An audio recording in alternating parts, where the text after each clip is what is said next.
Yeah, that opening never ceases to get me excited. Mega Man X has to be one of the most influential games of my life, and I'd bet a lot of people would agree with that statement. Much like my Mega Man 2 review, I must ask the question, is there really anything left to say about Mega Man X? Along with Mega Man 2, it's probably the most praised of any Mega Man games from the NES and SNES eras at least. I don't really have any hot takes trying to differentiate myself from the crowd and say that I don't like this game by any means. No, instead I'm just a Gen Z kid that grew up with and loved a lot of games meant for millennials. Mega Man X is a perfect example of a game that I think everybody needs to play regardless of age. Whenever I talk about the series with anybody who is unfamiliar with it, I'll say, if you want the classic experience, start with Mega Man 2, but if you want the best experience, start with X. Thankfully, a game this popular is very well preserved. Let's break down the existing preservation efforts for Mega Man X. As I have mentioned before, I record gameplay off of the collections on PC. I own the original cartridge for X, but this is so much easier. Thankfully, these collections exist as they make the entire X series very accessible to everyone. I own a physical copy of the X collection for PS4 as well, which I have had since way before I started this channel. It's awesome that these collections got a physical release as well. However, I will note that the Switch release of the collection was not like the PS4's. The Switch version only gave you a physical copy of the first X collection, and then you had to download the second one, which is beyond lame. The Switch often fails in the physical media department like this for whatever reason. The PS4 release does give you a second disc for the second X Legacy collection. Now, I'll be honest, I've never actually even played past X4 because I don't like torturing myself, but that's for a different video. Prior to the PS4 release, we also had an X collection for the PS2 and the GameCube. Therefore, Mega Man X has been actively preserved for multiple generations, and I would assess that it is one of the most well-preserved games of all time for that reason. I grew up in the PS2 era, and then I was a young adult in the PS4 era, and so for my entire childhood, there existed an easy way to play Mega Man X. Of course, given the way I am, I owned the thing on SNES and played primarily on original hardware. These collections are far from perfect, as I know a lot of people have talked about input lag on both of them. Mega Man X is a series that requires a lot of well-timed jumps, especially for getting all the upgrades. So input lag can have a hugely negative effect on the games. Honestly, the PC version of the X collections that I've played has not bothered me much at all. I obviously got through all of X3 pretty easily on that collection for that video, and the same goes for X1. However, I definitely remember it being prominent on the PS2 release along with some audio issues. Thankfully, the cartridge itself is still fairly cheap, so getting an original copy and preserving its ability to function is also relatively affordable. I cannot say the same about the sequels, at all, but at least this one is still attainable. Even a complete copy of Mega Man X on SNES is not terribly expensive, which is great because the manuals and boxes are not nearly as well preserved as the game. X Legacy Collection drops the ball so heavily when it comes to the preservation of the original boxes and manuals. There's a section in the game called the Museum, and they have some cool artwork from the game, sure, but they refuse to include the original boxes and manuals.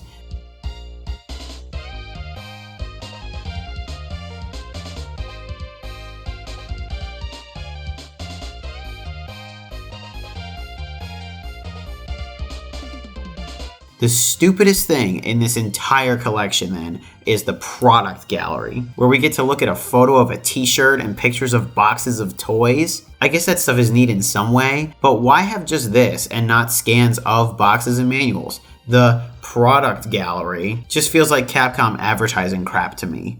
Even calling it the product gallery makes me feel like I'm online shopping, not looking at a digital museum. At least the soundtrack is available on its own, isolated from the sound effects of the game. I am unaware if the PS2 collection had any kind of box and manual scans. If they do, then that's awesome, but it seems like most of the preservation efforts for this kind of artwork are done from grassroots efforts. I actually did find a scan of the manual on Nintendo's website, which was pretty interesting to me. There are several other manual scans out there from just regular people, so the efforts are there. They are just not contained within any of these collections, which makes them harder to access. Given that there have been so many re-releases of Mega Man X and the efforts to preserve the other elements of the game are so abundant, this game has very low historical risk. When I say historical risk, I'm simply discussing the possibility of this game being forgotten and unpreserved for generations to come. Mega Man X is a game that I have confidence in its ability to survive the test of time and not be forgotten about. More can certainly be done, though. If there is ever another re-release of it, scans of the box and manual absolutely need to be included. And I wonder if the scans of boxes and manuals could even be patched into the existing collections. Continued support of these collections is important, and perhaps in another generation or two, we will see an even bigger collection for the X series and maybe some other games as well. For us, though, the regular people, we need to continue to appreciate and discuss this game on the internet so that it is never forgotten. It's so important that we never forget Mega Man X because it is just such a joy to experience. This entry in the series was a much needed refresher from series fatigue. See, the NES had a lot of trilogies. Occasionally we get a series that goes to a 4th entry on the console. However, does any other series have 6 entries outside of Mega Man? When I discussed Mega Man 5, I urged you all to look beyond the series fatigue of the past. But putting myself in the shoes of somebody in 1993, I totally understand that series fatigue did happen back then. If Mega Man X did not happen, who knows if this series would have even continued past the NES. Maybe Mega Man 7 would have been made, who knows? However, I think it's safe to say that the new mechanics introduced in Mega Man X quite literally saved this series, and so they made more. It's going to be hard for me to be innovative in a discussion about Mega Man X's gameplay. I'm assuming that nearly everybody viewing this video has seen the sequelitis that Egoraptor did back in 2011 on this game and why it's so amazing. He explains Mega Man's intuitive nature and phenomenal game design in an informative and hilarious video that is absolutely required viewing material for anybody wanting to understand what makes a game fun. However, we're all different from Mr. Aaron Hansen is that I will still say that I prefer Mega Man Classic over X. I'll always have an appreciation for the simplicity of the classic games. Also, the series fatigue of the first 6 games does not really apply to me since I'm too young to have grown up with them. Therefore, I never had that radical refresh that seeing the intro stage to Mega Man X did for so many people. To me, it's always just, yeah, okay, it has an intro stage now, cool, I guess, right? I understand it was revolutionary for the series, and it's an absolutely necessary evolution. However, given my circumstances, it did not have the effect on me that it did to those growing up when this game was new. My other big point in liking Mega Man Classic more is, of course, the straightforwardness of the lack of collectibles. There's nothing like blowing through the 8-bit Mega Man games. I found this appreciation strongly when I replayed Mega Man 1 for that video. When it comes to playing the X games, I do have to prepare myself mentally a little bit more for the plunge, whereas when it comes to Mega Man Classic, I can just fire it up and jump in. As an adult with very little time for fun, I think I value the pick up and play aspect of classic Mega Man much more than the expansiveness of the X games. But do not mistake me. I still freaking love Mega Man X. Do not get that wrong.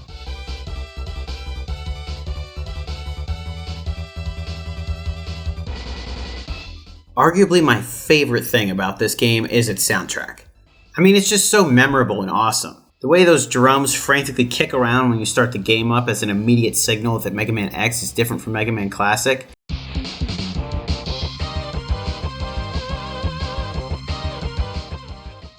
You were on a new, fast-paced mission this time. In general, the music is very energetic, but of course that was improved upon even further in X2. However, we'll go into detail on that one at a later time. Although I've mentioned liking X2's soundtrack a little more, I still have to give immense props to the first game. Pretty much all the Maverick themes are high energy and catchy. When I was a kid, I absolutely loved Launch Octopus and that slappin' bass line.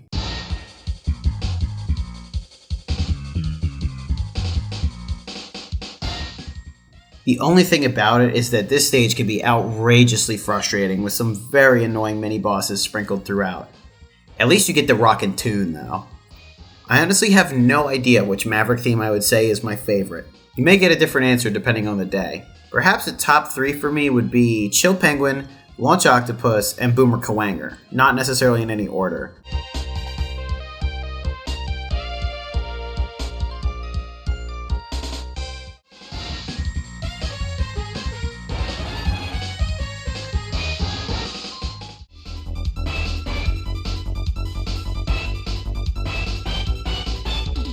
They're all good, though. Once we've defeated all the Mavericks, we follow the traditional Mega Man rule of entering the final stages, and I'm willing to bet that these Sigma stages have some equally fast-paced, kick-ass music.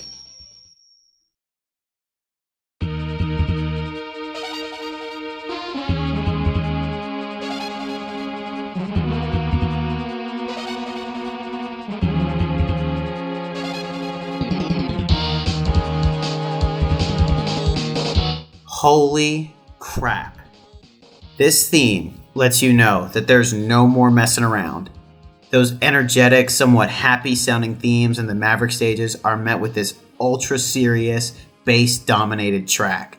I've said it before, it just may be my favorite theme in the entire Mega Man franchise. The mood shift is intense, and it's time to save the world. I remember on the last day of a summer break during one of my middle school years, I was playing this part of the game, and the music matched my mood. I had to cope with summer being over, and it being time to get serious and get back into the school routine. Sigma's first theme will always remind me of that evening. The sun setting on the final night of summer around 7:45 p.m., the weather already starting to become a little cooler outside, me clinging on to my last few minutes of pure freedom, and the sound of crickets and tree frogs outside. Getting ready to delve into another awkward year of middle school. For the next few hours before bed, though, I at least had this incredible game to keep playing.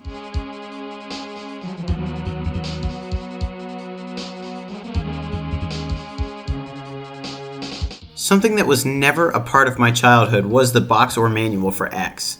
Sadly, I have only ever owned the cartridge, and maybe someday I'll finally snag a complete copy. Me looking at this manual scan for this video is legitimately the first time I've ever seen it for X. It's wild to think that it's a game that I value so much, yet I've never seen the manual for. Again, the preservation of these things is necessary. Of course, saving the game for future generations is the priority, as I still have all my memories without ever seeing the manual, but it still matters. The entire experience includes things like the box and the manual. Not having easily accessible manual scans within the collection forces me to go out of my way to search for the manual. I do not know many people that would go out of their way to do that. However, if they are included in the collection, you might just get bored and start looking at them since they're right in front of your face as part of one of those art galleries or something. Accessibility is absolutely key in preserving these kinds of historical resources. The manual for Mega Man X, again, this is the one that I found on Nintendo's website, surprisingly enough. So we're just going to start off right here. Again, you gotta love this. This really makes you feel special for buying the game. Here's a special message from Capcom. You just don't see this anymore. It's beautiful, right? So we're going to go in our table of contents. This one's pretty short. We do have, the standard stuff, safety precautions, getting started. The big thing that the preservation efforts miss is showing stuff like this.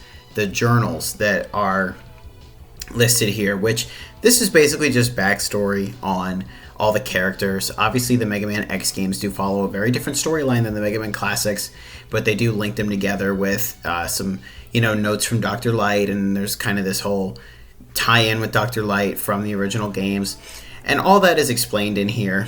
So it's really, really fascinating stuff. I'm not going to sit here and read through all of them by any means.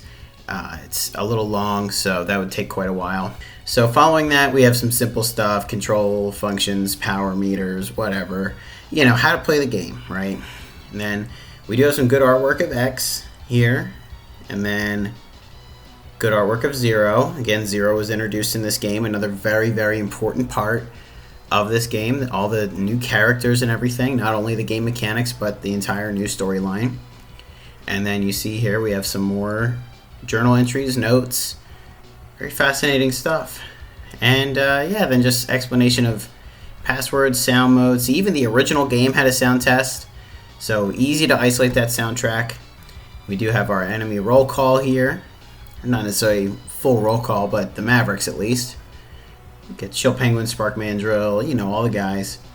And that's about it. So it's a short manual, but it's really special, really got an interesting take, a really unique way to explain the story, and I'm glad that all this background is in here and not jammed in cutscenes in the game. The game is just fast and you just go. There's only a little bit of talking, and that's super important. The in-game artwork is another one of the areas where I just prefer Mega Man Classic. Sure, the jump to the 16-bit console made X look phenomenal, and the graphics do still hold up as some of the best in the 2D world. However, for me, the color palette of Mega Man 7 is just a lot more appealing. I get it, X is supposed to be the more gritty, serious spin-off of the series. However, I just would rather look at the Freeze Man stage over the Chill Penguin stage, or perhaps Cloud Man over Storm Eagle. Mega Man 7 is just so pleasant to look at, and I know I had mentioned that before. One day we will do a full review of that game. I have so much to say about it though, so it's just one I need to sit on for a while. Overall, Mega Man X is one of the finest games ever created. It's a go-to for me when I want to relive some childhood memories, and it has absolutely stood the test of time. Without Mega Man X, this series just may have never made it much past the 8-bit era. Generations to come will be able to enjoy this classic as well, since it's generally pretty well preserved. And don't forget, one of the strongest acts of preserving these classic games is us continuing to talk about them. So thank you all so much for watching, and we'll see you next time.